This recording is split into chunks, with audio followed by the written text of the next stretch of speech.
네, 안녕하세요. 역사란 무엇인가라는 질문에 유명한 역사학자인 에드워드 칸은 역사란 과거와 현재의 끊임없는 대화라고 했어요. 그 의미는 과거는 이미 지나가서 다시 오지 않는 시대다. 그런 게 아니라 현재와 언제든지 서로 연결되어서 지금 이 시대에도 영향을 준다는 것이죠. 우리 학생들에게는 조금 어려운 말일 수 있죠.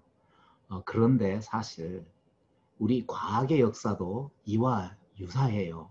아니, 마찬가지라고 할 수 있죠.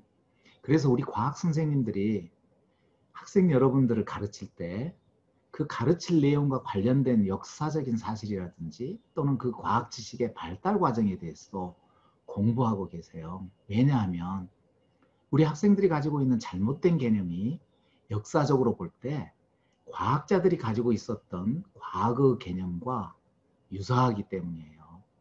예를 들어서 종이가 타면 가벼워진다거나 가벼운 것이 물 위에 뜬다라는 것인 그런 것들이 있죠. 이런 것은 단순한 경험에 의해 누구나 갖게 되는 잘못된 개념이죠. 과학자들도 마찬가지였어요. 학생들이 가지고 있는 그러한 개념이 변해가는 과정, 바로 그것이 과학 개념이 발달하는 역사적인 발달 과정과 유사하다는 거죠.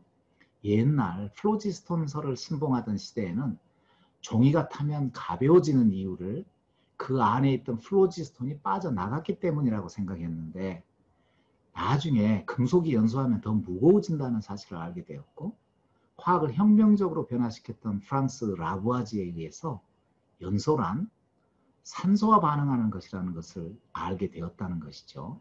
그러니까 우리 과학 선생님들이 이러한 과학 개념의 역사적 발달 과정을 이해하고 있기 때문에 우리 학생들이 가지고 있는 문제점을 파악하는데 도움이 된다는 것이죠. 우리 학생 여러분들은 과학을 배우는 목표가 무엇이라고 생각하세요? 시험을 잘 보기 위해서가 아니죠. 또는 많은 과학 지식을 쌓기 위해서 사실 그것도 일리가 있지만 그것보다는 우리가 과학적인 태도와 정신을 가지고 일상생활에서 부딪히는 문제를 과학적인 방법으로 해결해 나가는 것이에요. 물고기를 계속해서 잡아주는 것보다 물고기 잡는 방법을 가르쳐 주는 것과 같은 원리라고 할 수 있죠. 과학적인 태도와 정신 하니까 제가 생각나는 것이 있는데 예전에 더하기와 빼기, 더하기의 반대가 왜 빼기일까 하는 생각을 했어요. 빼다, 넣다 그러잖아요. 그러니까 빼기의 반대는 넣기다는 거죠. 더하다, 덜어내다 그러잖아요. 그러니까 더하기의 반대는 덜어내기라고 생각했었어요. 그래서 국어 교수님께 물어봤더니 빼기의 의미에 덜어내다라는 의미가 있다고 설명해 주셨어요. 우리가 배 그러면 먹는 배도 있고 타는 배도 있듯이 말이죠. 그렇기도 하다고 생각은 했지만 또다시 생각하기를 덧셈 뺄셈 하면은 구별하기가 쉬워서 그런가? 덧셈 덜셈 하면은 구별하기가 어려워서 그랬을까? 또 그런 생각이 드는 거예요. 사실 그것은 언어를 우리가 사용하는 데 있어서 적응하는 문제지 습관이 붙으면은 뭐 별로 구별하는데 어렵지 않지 않을까요? 그리고 우리나라 고유의 말에는 우리가 자연 속에서 흔히 볼 수 있는 초록색이라는 말이 왜 없을까 하는 의문이 있었어요. 초록은 한자 말이기 때문에 혹시 푸르다라는 뜻이 초록이 아닐까 하고 또 국어 교수님께 물어봤더니 푸르다는 파란색을 뜻한다고 했어요. 우리가 파란 잔디라고 하는데 저는 잔디는 초록색이지 파란 잔디를 본 적이 없다는 것이에요. 신호등도 요즘은 빨강, 초록, 노랑 하는 것 같은데 예전에는 빨강, 파랑, 노랑이라고 했어요. 왜 초록색을 보면서 파랑색이라고 할까? 하고 너무 이상하다고 생각한 적이 있었죠. 자, 이와 같이 과학이라는 왜라는 질문을 통해서 그 현상에 대한 원인하고 이유를 알아가는 분야예요. 바로 거기에 즐거움과 기쁨 그리고 보람이 있다는 것이죠. 오늘 이 시간에는 화학을 연구했던 몇 분의 화학자들과 과거와의 대화를 해보기로 하죠. 1815년에는 영국을 경탄시킨 위대한 사건 두 가지가 일어났어요. 한번 볼까요?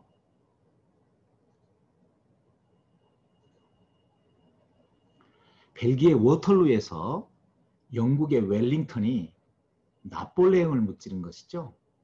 이 전쟁으로 나폴레옹이 몰락하게 되죠. 그래서 세인트 헬레나 섬으로 유배가게 되었어요. 또 한 가지 사건이 무엇이었을까요? 우리 학생들은 잘 모를 거예요. 화학자 데이비가 탄광의 기체를 이겨낸 사건이라고 하죠. 탄광에서 사용하는 불꽃 램프로 인해서 폭발 사고가 일어났어요. 그래서 이 광산에서 많은 광부들이 목숨을 잃곤 했죠. 1812년 뉴캐슬 근처에서 101명의 광부들이 숨지는 사고가 발생했어요. 영국의 탄광들 중 3분의 2 이상이 석탄 기체, 주로 메테인이죠. 즉 메탄가스라고 하는데 이것 때문에 늘 위험 부담이 컸었다고 해요. 그래서 탄광사고 방지협회 회장이 데이비에게 이 문제를 해결해 달라고 부탁했는데 그 당시 데이비가 매우 유명한 과학자였으니까 부탁을 했겠죠. 데이비는 1778년 영국에서 태어났는데 어렸을 때 개구장이었고 공부나 일은 굉장히 하기 싫어했다고 해요. 그리고는 불꽃놀이만 좋아했다고 해요. 근데 나중에 정신을 차려서 화학 공부를 열심히 하게 되었고 20살 때는 옥스퍼드 대학의 연구소 감독으로 일하게 되었어요. 데이비를 한번 볼까요? 데이비는 이곳에서 연구를 열심히 하여 22세 때 우승기체로 알려져 있는 산화질소, 그러니까 N2O라고 하죠. 정확히 말하면 산화 제1질소라고 해요. 이것에 관한 논문을 발표해서 이름을 날리게 되었고 23살 때 영국의 유명한 왕립연구소 강사로 임명되었고 24살 때는 교수로 승진해서 본격적으로 전류 연구 등을 했다고 해요. 그리고 왕립연구소에서 수천의 대중에게 화학실험과 강연을 하면서 화학 지식을 일반 대중에게 알리는데 많은 노력을 했다고 해요. 이 그림에서 보는 바와 같이 지금 대중 강연을 하고 있죠. 한가운데 지금 데이비가 있어요. 그 옆에 웃음가스를 흡입하고 있는 장면을 볼 수가 있죠. 그러니까 이 강연회가 그 당시 모든 사람들이 재밌어하고 화학에 흥미를 갖게 하고 귀족들의 대화에서 주요 화제가 되었다고 해요. 그래서 귀족들이 앞다투어 데이비를 자기들 파티에 초청할 정도로 아주 인기를 누렸다고 해요. 지금으로 말하면 그 당시 학계의 아이돌이었다고 볼 수 있었죠. 데이비가 전기화학적인 방법을 이용해서 나트륨과 칼륨을 분리했고 또 볼타전지 파일, 원래 볼타전지는 아연과 은으로 되어 있는 것도 있고 그리고 아연과 구리로 된 것도 있죠. 이러한 볼타전지를 여러 개 겹쳐서 일정 전 이상 얻도록 만든 것을 파일이라고 하는데 이 파일을 이용해서 바륨, 스트론튬, 칼슘, 마그네슘 이런 것을 얻었어요. 이렇게 학술적인 공도 많았지만 후대 사람들이 얘기하기를 데이비의 가장 최대의 발견은 패러데이라는 사람을 발탁한 것이라는 말이 있어요. 자, 이제 다시 돌아가서 이것이 데이비가 만든 탄광 안전등인데요. 불꽃 램프에 단지 실린더 모양의 철망을 감싸는 것으로 사람들의 생명을 구할 수가 있었어요. 이렇게 하면 불꽃이 공기에 노출은 되지만 철망의 넓은 표면적으로 인해서 열을 전도함으로써 불꽃의 온도가 내려가고 메탄가스가 램프와 만날 때는 그 온도가 발화점 이하가 되어서 폭발하지 않게 되는 것이었죠. 요즘 전자기판에서 사용하는 히트싱크와 똑같은 원리예요. 금속의 표면적을 아주 넓게 해서 온도를 낮추는 방법이죠. 데이비는 이것을 발명해서 특허를 내면 많은 돈을 벌 수 있었어요. 사실 그럼에도 불구하고 인도적으로 사람의 생명을 구한다는 일념으로 안전등을 사용하게 했어요. 그래서 광산업자들이 1817년에 감사의 뜻으로 커다란 은접시 기념품을 주고 축하연을 베풀었는데 데이비가 죽은 후에 이 은접시를 영국 왕립협회에서 샀어요. 그래서 그 이자로 데이비 상패를 만들어서 우수한 과학자들에게 상을 주게 되었어요. 1877년 처음으로 불꽃 분광기를 만들어 최초로 스펙트럼 분석에 성공한 분쟁과 키르이호프가 이 상을 받게 되었어요. 그러면 이제 분젠 이야기를 해볼까요? 분젠은 1811년 독일에서 태어났는데 나중에 하이델베르크 대학의 화학 교수가 되었어요. 이 그림에서 왼쪽에 있는 두 사람이 서 있죠. 오른쪽에 있는 사람이 바로 분젠이에요. 왼쪽에 있는 사람은 물리교수인 키르히호프였어요. 오른쪽에 있는 이 건물 사진은 하이델베르크의 도서관 건물이라고 해요. 분젠은 가스 연구뿐만 아니라 화학에 대해서 아주 수많은 업적을 낸 유명한 화학자였어요. 특히 아연 탄소 전지인 분젠 전지를 발명하였고, 그래서 그때까지는 아주 짧았던 전지의 수명을 길게 만들었어요. 그리고 실험실용 가스 연소 등인 분젠 버너도 발명하였죠. 그래서 불꽃 반응에 사용할 수 있었어요. 지금 보이는 이 분젠 버너는 현대식 분젠 버너죠. 이 분젠 버너의 불꽃은 투명해서 금속 원소의 불꽃색을 잘 관찰할 수 있었어요. 우리 학생들이 잘 알다시피 나트륨은 노란색 불꽃, 스트론튬은 빨간색 불꽃, 그렇죠? 또 하이델베르그 대학의 물리 교수였던 그 아까 말했던 키르히호프하고 공동으로 분광기를 발명했죠. 이 분광기로 불꽃 스펙트럼을 관찰해서 금속 원소를 분석해서 루비디움, 세슘 이렇게 새로운 원소들도 발견하기도 했어요. 예, 또 분젠은 굉장히 재미있는 일화와 감동적인 일화가 많은 분이에요. 분젠이 63세 되었을 때 하루는 3년 동안 연구해왔던 히토류 금속에 대한 그 연구 자료들을 가지고 논문으로 정리를 했어요. 그리고 스펙트럼 그림 이런 것들을 다 책상 위에 놓고 점심 식사를 하러 갔어요.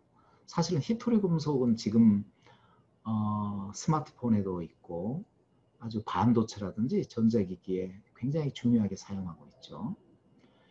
분젠이 점심 식사를 하고 왔는데 책상 위에 놓여있던 모든 서류가 그냥 불에 타버렸어요. 책상 위에 뭐 어떤 물질이 이 태양열을 딱 받아가지고 그러니까는 이제 초점이 맞는 곳에 그 서류가 놓여져 있었던 모양이죠. 그래서 발화가 된 것이죠. 우리도 보면은 예쓰게 막 하루 종일 컴퓨터 가지고 글을 써서 저장해 놨는데 이를 막 한순간에 날려버릴 때가 있잖아요. 그런 때하고 비교할 수 있을까요? 너무 허탈하고 막 허망하고 화도 나고 그러잖아요. 그런데 분젠은 3년간 열심히 노력한 것들을 한순간에 잃어버렸으니까 이 낭만과 절망은 어떠했을지 우리가 짐작할 수 있을까요? 그런데 그 순간 이 분젠이 다시 용기를 내어서 이 연구를 다시 시작했다고 해요. 그 모습을 본 주변의 사람들이 감동하고 머리를 숙였다는 것이죠.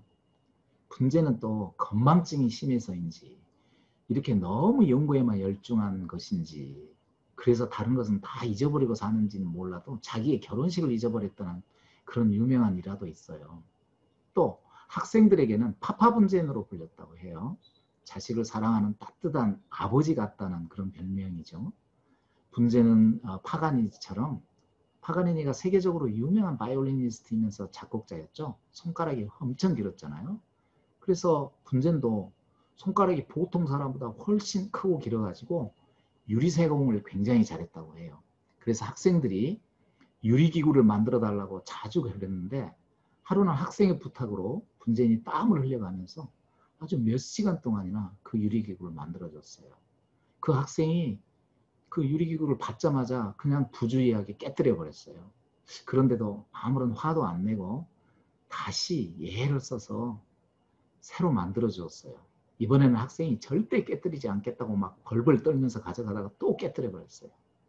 그래서 울상이 되어 있는 이 학생에게 분젠이 등을 두드려 주면서 걱정하지 말라고 위로하고 다시 3번씩이나 유리기구를 만들어 줬다고 해요. 그래서 학생들이 전부 감동했다고 해요. 이외에도 많은 일화가 있는데 과학자들도 이렇게 사랑이 넘치는 분도 있어요. 그래서 분젠은 하이델베르크에서는 참으로 인자한 분젠, 하이델베르크의 신보, 파파 분젠 그렇게 알려져 있었다고 해요. 다시 데이비로 돌아가 봅시다.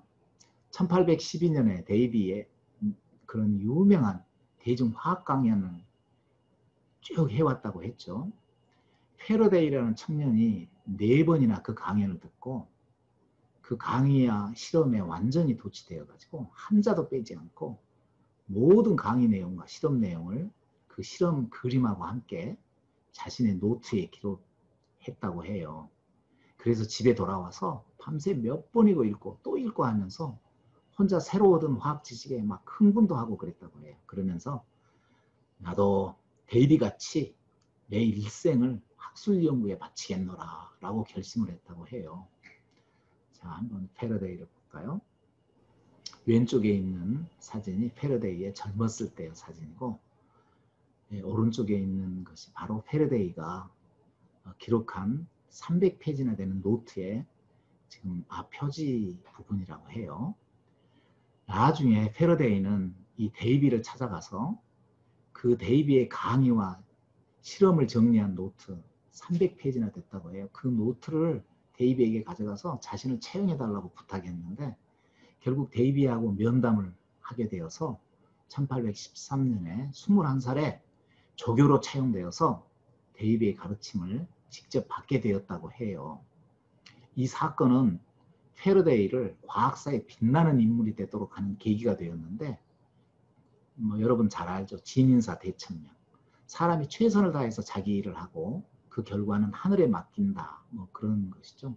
즉 최선을 다해서 일하면 하늘에 도움이 있다. 그런 뜻으로 이해하면 되겠죠.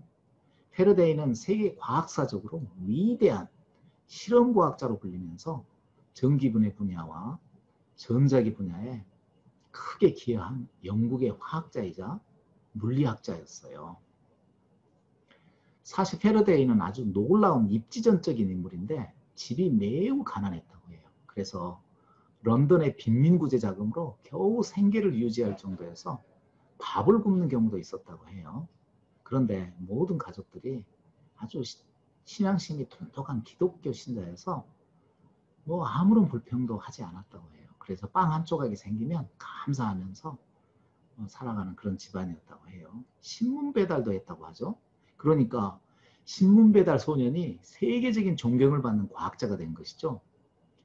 나중에는 책 재본소 심부름도 하면서 재본 기술을 익혔다고 해요. 그래서 책 재본을 하면서 그 재본하기 위한 책들을 집에 많이 갖다 놨겠잖아요. 그래서 이러한 책들을 밤새도록 읽었다고 해요. 패러데이는 참 무척 가난했기 때문에 읽기와 쓰기 그리고 간단한 산수 계산 정도 외에는 학교 교육을 받지 못했다고 해요. 그럼에도 불구하고 막 지식에 대한 그런 지치지 않는 갈증이 있었다고 하죠. 그래서 열정적으로 공부하고 연구하고 그래서 화학과 물리 분야에서 실험의 천재가 되었다고 해야죠. 그래서 가장 영향력 있는 과학자 중에 한 사람이 된 것이죠. 아까 데이비가 패러데이를 조교로 채용했다고 하죠. 그래서 조교로 채용된 패러데이가 너무 기뻐했어요. 그래서 막 지금보다 더 부지런히 열심히 연구에 열중해서 점점 발전을 거듭하게 되었죠. 그래서 데이비보다 더 뛰어난 과학자가 됐어요. 그런데 패러데이는 항상 자기를 발탁해준 스승인 데이비에게 감사했고 실험과 연구에만 오직 열중했어요. 그래서 패러데이는 1833년에 왕립연구소 교수가 되었고 수많은 화학 분야 업적을 이루었어요. 특히 그 전기분해 분야, 도금 같은 것이죠. 그리고 전기화학 용어들, 전극, 양극, 음극, 이온, 양이온, 음이온, 전해질 이런 용어들도 개발했다고 해요. 또 물리 분야에서는 전자기학 실험을 많이 했는데 나중에 맥스웰이 이 패러데이의 실험 결과를 바탕으로 전자기학 이론을 집대성할 수 있게 되었다고 해요. 패러데이는 매우 또 겸손하고 항상 공정했고 또 검소한 생활을 했다고 해요. 그래서 많은 사람들로부터 존경을 받았다고 해요. 또 일을 하거나 길거리를 가다가 어떤 아이디어가 머리에 떠오를 때는 즉시 메모하는 습관을 가졌다고 해요. 그래서 항상 수첩을 가지고 다녔다고 하는데 지금 여러분들은 스마트폰을 가지고 다니죠. 그래서 즉시 메모할 수 있겠죠. 또 중요한 발명이나 발견 이것을 많이 했기 때문에 상당한 부자가 될 수 있었는데도 특허를 내지 않았다고 해요. 또 영국의 뭐 왕립학회 회장 자리라든지 왕립연구소 소장 자리도 2번이나 거절했다고 하죠. 빅토리아 여왕이 기사자기를 준다고 했는데도 마지막까지 저는 평범한 패러데이로 남겠습니다 라고 하면서 기사자기를 사양했다고 해요. 우리 보통 사람들하고는 많이 다르죠. 한번 패러데이 대중 강연하는 장면을 볼까요? 패러데이는 교육에도 관심을 많이 가졌다고 해요. 그래서 스승 데이비처럼 과학의 대중화에도 크게 기여를 했는데 왕립연구소에서 수많은 청중들에게 100회가 넘는 강연을 했고 어린이를 위한 크리스마스 강연도 19번이나 해서 연인은 8만 5천 명의 어린이들이 참석하게 되는 그런 아주 그 인기 절정의 과학자였다고 하죠. 이 강연이 지금까지도 거의 200년 동안 영국 왕립연구소의 전통으로 해마다 크리스마스 때 행해지고 있다고 해요. 올해는 코로나19 때문에 어떨지 모르겠지만요. 이 크리스마스 강연 가운데 1860년 강연에서 패러데이가 어린이들에게 들려주었던 6번의 강연을 양초 한 자루에 담긴 화학 이야기라는 제목으로 윌리엄 크룩스라는 분이 요약해서 책으로 펴내기도 했어요. 자, 이 책에서는 양초에 처음 불을 붙일 때 생기는 불꽃의 재료와 밝기, 불꽃의 구조 이런 것들을 보여주고 또 더 나아가서 산소와 수소의 성질, 공기와 연소의 관계, 그리고 이산화탄소가 가지는 화학적 특성, 더 나아가서 탄소란 무엇인지, 생물체 내에서 호흡과 연소는 어떤 상호작용을 가지는지 이런 것들을 실험을 통해서 꼬리에 꼬리를 무는 방법으로 계속 관련된 과학 내용을 강연했다고 해요. 그 강연 내용 가운데 양초의 불꽃은 어둠 속에서도 자신을 태워 빛을 발하지만 다이아몬드는 이러한 불꽃이 없으면 결코 빛날 수 없습니다 라는 유명한 말을 했다고 해요. 또 탄산가스의 특성을 설명하면서 그는 인류애와 연관시켜서 이런 말을 했다고 해요. 저는 이 강연의 마지막 말로서 여러분의 생명이 양초처럼 오래 계속되어 이웃을 위한 밝은 빛으로 빛나고 여러분의 모든 행동이 양초의 불꽃과 같은 아름다움을 나타내며 여러분이 인류의 복지를 위한 의무를 수행하는데 전 생명을 바쳐주시기를 간절히 바랍니다 라고 얘기했다고 해요. 정말 패러데이는 숭고한 정신을 가진 과학자였다고 볼 수 있죠. 오늘 들려준 데이비, 분젠, 패러데이 같이 과학 연구에서 열정을 가진 그런 분들이었을 뿐만 아니라 인간적인 면모에 있어서도 따뜻하고 사랑하는 마음을 가진 이 세 분의 과학자들에게서 우리가 많은 배울 점이 있다고 생각해요. 제4차 산업혁명 시대에는 창의성, 융합적 지식, 그리고 남을 배려하고 함께 협동할 줄 아는 인성을 갖춘 사람이 필요하다고 하는데 오늘 말씀드린 이 세 분의 화학자들이 바로 그러한 모습을 보여주었다고 생각해요. 여러분들도 이렇게 열정을 가지고 공부도 하고 실험도 하기 바라요. 그리고 이웃을 배려하고 사랑하는 사람이 되길 바랍니다. 오늘 강의는 이것으로 마치도록 하겠습니다.